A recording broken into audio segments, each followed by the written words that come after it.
સ્વાસ્થ્ય વિશેની મહત્વપૂર્ણ ખોટી સમજણો। હાય મિત્રો, આજે આપણે એક અગત્યની વાત કરીશું, માનસિક આરોગ્ય અને તેની આસપાસની ખોટી સમજણો। ઘણીવાર લોકો વિચારે છે કે દિમાગની તકલીફ એ સામાન્ય વાત નથી। આવો સમજીએ કઈ ભૂલો આપણે કરેલી છે અને સાચી હકીકત શું છે। ખોટી સમજણ એક, લોકોને માત્ર મજબૂત વ્યક્તિઓ જ દુઃખ સહન કરી શકે। લોકો માને છે કે દુઃખ અથવા ચિંતાઓ સાથે કામ કરવું માત્ર મજબૂત લોકો માટે છે।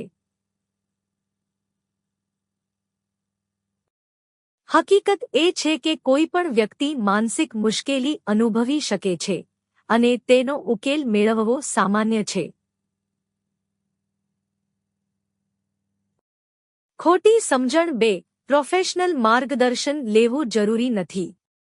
ઘણા લોકો કહે છે કે મારા મનની વાત હું જ સમજું છું। વાસ્તવમાં કાઉન્સેલિંગ અથવા માર્ગદર્શન લેવા વડે જીવનની સમસ્યાઓ સરળ બની શકે છે અને માનસિક શાંતિ મેળવવામાં મદદ મળે છે।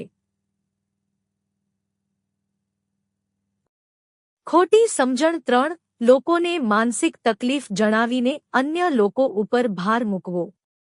ઘણીવાર લોકો પોતાની તકલીફ છુપાવે છે। એમણે ભય હોય છે કે તે અન્ય લોકો માટે ભાર બની જશે।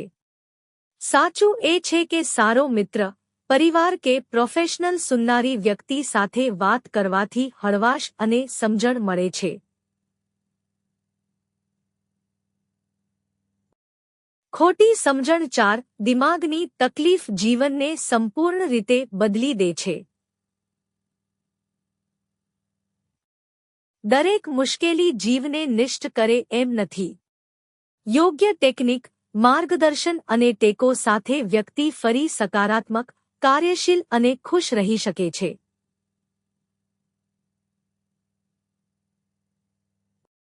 મિત્રો, ચાલો ખોટા મંતવ્યો તોડીએ અને માનસિક સ્વાસ્થ્યને સામાન્ય રીતે સમજીએ।